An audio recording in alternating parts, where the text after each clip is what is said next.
Hello everyone, Andrew here, and this is going to be a very bizarre series of videos. What I am going to be doing is I am just going to be playing through Super Mario Bros. 3. Now the funny thing is I had never really originally planned on recording this. It's, a Friday night and I'm just like, you know what, I feel like playing through one of my favorite games that I have not played through in a very long time. And then I was just about to start playing and I said, you know what, why don't we record it just for fun. So that's what this is going to be. Like I said, it is Friday night. Looking over at my phone, it is now officially 12:01 a.m. I guess technically Saturday morning. So this is not going to be, a normal Let's Play for me. This is just going to be something special that I hadn't even planned on doing. The idea was conceived like 20 minutes ago. So pretty much, I just thought, instead of playing through the alone, I might as well record it, and it's going to be super casual. It's not going to be me being super crazy. Like I said, it's 12 o'clock in the morning. So it's just going to be me playing through some Super Mario Bros. 1, and I decided to record it, so, if people enjoy, then that will make me happy. But yeah, here we go. Like I said, a game I haven't played in a super long time. Because who does not love the original Super Mario Bros.? Such a classic game. It's really funny. I always debate with myself whether I like Super Mario Bros. 3 or Super Mario World more. I mean, they're both, right up there. They're both fantastic platformers. Super Mario Bros. 3 had some really interesting level designs. I mean, I really liked, all 8 worlds. They had some pretty cool themes. But overall, I mean, Super Mario World is, I don't know which one I've actually played through more. That's a really debatable question. But yeah, this is just going to be, I mean, super casual. So, I mean, I'm not going to, I'm not going to be too crazy. I'm not even going to, try to be too serious about things. And I haven't really done anything to prepare for this because, yeah, it's just, kind of a spur-of-the-moment thing. And I actually want to turn down the volume on the TV a little bit. I got a mushroom on the first level, but I guess since this is super casual, I won't even care. Okay, so yeah, so back to that. I should note, yeah, so I mean, it's kind of late at night. To aid me in this crazy video gaming endeavor, I have a full 2-liter bottle of Coke here, and 2 water bottles that have not been opened. So we'll see how exactly that dwindles down as the night goes on. Of course, right here, you can kind of grind for infinite 1-ups if you do it right. I can probably still do it. You get a lot of height when you bounce off of enemies in this game. It's actually pretty funny. And yeah, if you do it right, I mean, you kind of wait for a whole bunch of them to build up. Yeah, you can really rack up a whole bunch of lives, but we're not even really too concerned about that. Of course, there's also an invisible 1-up right here, but, I'd rather go down the pipe and get, like, 16 coins or something like that, or I think it's, like, 20 coins. Something along those lines. I'm not going to be pointing out every single secret. This is just going to be Andrew playing through Super Mario Bros. 3 the way he would if he was playing it on his own. And that also means no warp zones or anything like that. I like to play through every single level of every single world, even if it is not required. So yeah, we're going to be doing that. Also, if you run at this thing at full speed, you will usually get a star, but for some reason today I'm just not doing it, which is pretty fantastic. Of course, you can just completely skip levels 3 and 4 here, but we're going to do them just for fun. This is kind of the introduction of the Boomerang Brother right here, which is kind of funny. This is also the introduction of kind of the pink note block that launches you into super secret, Skyworld land thing. If you go up here and hit that. Of course, if I had a raccoon kind of suit here, if I had a leaf, I could fly up and there would be a 1-up for me to get up there. Yes, like right here, you can kind of tell where it is because it's where the clouds go above kind of the top of the screen. So yeah, if you fly up there, you can get yourself a 1-up. Also, I don't even think I turned my my ringer off of my phone here. So I mean, if I get an email, maybe we'll get some, live email readings on this video. And if someone calls me, maybe you'll get to listen to that too. Although I'm not really too sure who is going to be calling me at, 12 a.m. in the morning. Heck, in fact, I don't know who the heck would be calling me at 12 p.m. in the afternoon. Nobody ever calls me, but you know what? We're not even going to worry about that right now. Also, I don't know why we're getting the whistle, considering I just said that, we're not really going to be using them. But, it's a thing that we can do anyway. So there is our first item of the game. That was one thing I really did like about Super Mario Bros. 3. That didn't come back until, like, Super Mario Bros. New Super Mario Bros. Wii. Was that you have items that you can use at any time on the overworld. You get them from Toad houses, just like this one right here. Let's see. I usually don't have a plan, I just go for whichever one I feel like. Sometimes I go for the middle. I don't usually go for the one on the far left, for whatever reason. Also, here we have World 4, and sorry, not World 4, but Level 4 in World 1. And this one was kind of interesting, because if you collected enough coins, you would unlock a white mushroom house at the end of the level, which would give you the P-Wing, which was super cool, because it would allow you to fly over an entire level, or at least until you got hit. Also, 1-ups in this game are really weird. I mean, mushrooms in general. I've still never really figured out exactly how you get the mushroom to go one way or the other. And it seems like it will always go the way that you don't want it to go, which is kind of funny. But yeah, so in that case, we kind of just missed out on a 1-up there. But we'll get this one.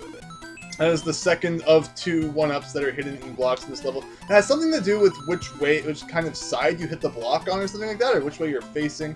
It's honestly kind of something I've just always left up to fate and never spent too much time figuring out. But don't forget about this multi-coin block right here. But yeah, so hopefully, I mean, this is just going to be a casual thing, because I love Super Mario Bros. 3. Also, there's absolutely no point on going to the right over here, so you're just kind of wasting your time with that guy. Do shells go through the pipe in this game? No, they do not. That's kind of an interesting thing to notice. Also, why don't we try to get a, like, you know, full house here with, like, a star, star, star, star, star, star, star! Yeah! Absolutely no point, since you're pretty much toast after, you know, you get one that doesn't match. But you get a 1-up for getting 3 random ones, and there is that white mushroom house I was talking about, which will give us the P-Wing. You found my shop of strange and wonderful things. Why is your shop hidden? Exactly what kind of strange and wonderful things are you selling here? And of course you have the spade minigame, which match 3 things and you get a thing. I used to be really good at this. You kind of have to press A when the one that you want is in the middle. And of course that didn't work out. Mushroom is the easiest one to get, and I still couldn't even do that. Andrew, you're the best Super Mario Bros. 3 guy. And of course with that, you move on to the first fortress of the game. This was the first Mario game to have an overworld map. And I have to admit, I love the overworld map. It's kind of a really cool thing. I would grab that. In fact, I really could grab it for, you know, a few seconds. And then, I mean, it would have pretty much equaled the same thing at this point anyway. But I wanted the feather here. Or not the feather. This is not Super Mario World, Andrew. Of course, if you fly up here, and to the right there is a secret whistle. Why I'm going after them all, I'm not entirely sure, considering I've already established I'm not going to be using any of them. But sure. I mean, it's like, why not? And there you go, first fortress down. Of course, beating it that way, you do not get the kind of key to unlock this gate. And the only reason that you really want to unlock these gates is if you get game over, all of the levels come back, but the locked gates do not. So pretty much if I got game over, and I had unlocked that gate, I would not have to beat, you know, levels 1 and 2 again, or the fortress, to get back to here. I could just easily, you know, go to the right and go down, since that gate would not be there. But enough explaining the gates. Let's just continue on with our adventure. Also, I do not need to collect all of the coins. I'm sure that by the end, I will have racked up way too many lives anyway, without even trying. Also, do not miss the second kind of pink note block here, which takes us to a very similar kind of cloud area thing. Where I'm pretty sure, yeah, we will also be able to fly right here. Actually, I mean, we need to build up that speed. Flying in Mario 3 is weird sometimes. There you go. Up to 9 lives, and maybe even 10. There's enough coins here. Yes, there are. Very nice. And this should just take us over here. A lot of levels in Super Mario Bros. 3 aren't too long. And which is kind of a good and a bad thing. I'm a big fan of, you know, long, lengthy, epic levels, but Super Mario Bros. 3 levels are pretty cool too. So there's an example where if you run at full speed and jump, you should always get a star. I don't know why that did not work the last 2 times. Also a new feature that did not come back until I think New Super Mario Bros. Wii. Or no, actually I think it was in New Super Mario Bros. Original? Actually, I think it worked a little bit differently. Is the kind of overworld battles here, and of course the first one's not too difficult. Depending on where you run into that battle, the far right block will sometimes have a mushroom or flower in it. And of course there is a star to add to our inventory that we can access at any time on the overworld map by pressing B. I believe you get 4 pages to use before it starts overwriting kind of the last item that you obtain, but we don't have to worry about that for a little while. Also, for some reason I thought that this level was going to be auto-scrolling. It kind of looks like the last level 4. That was auto-scrolling, but no, this one is not. Also, Mario 3 does give away a lot of free 1-ups, and that was stupid. Kind of took a free hit there. If I was able to fly, you can kind of fly to the right there and cheat over most things, and also, whoa, I kind of forgot that that was only 1 block wide there, which is absolutely insane. Yeah, we're just kind of progressing nicely here. And we're going to jump over here and do a thing. And if we just jump to the right... I don't know why I risked bouncing on that guy, but for some reason I felt like doing it. For a second I'm like, uh-oh, I hope he doesn't go too low, but he did not. And there you go, 2 stars. Although there's not going to be another chance to get another star, you know, by the time we finish this world, because there's no more levels like that. Also, we unlocked a match game. Darn it, what exactly are requirements for that again? I think it has something to do with if the last number of the timer matches the last number of the coins you have, or is it score? I usually just don't even worry about it, and I just let them show up when they show up. I really should know these things. Yeah, so there are a few different patterns that this game will follow, and I remember some of the things from some of them. Nope, but yeah, so I mean, there is the coin ship, and there is the spade, and you know, I like surprises, so I usually don't, you know, concentrate on actually just getting them. I usually just let them appear whenever they feel like appearing, and I think that's how we're going to play it in this run-through. Like I said, this is super casual. I've prepared absolutely nothing for this. This is going to be the most uneducational playthrough of Super Mario Bros. 3 ever. Now, I just hope it's something, you know, that people have a little bit of fun with.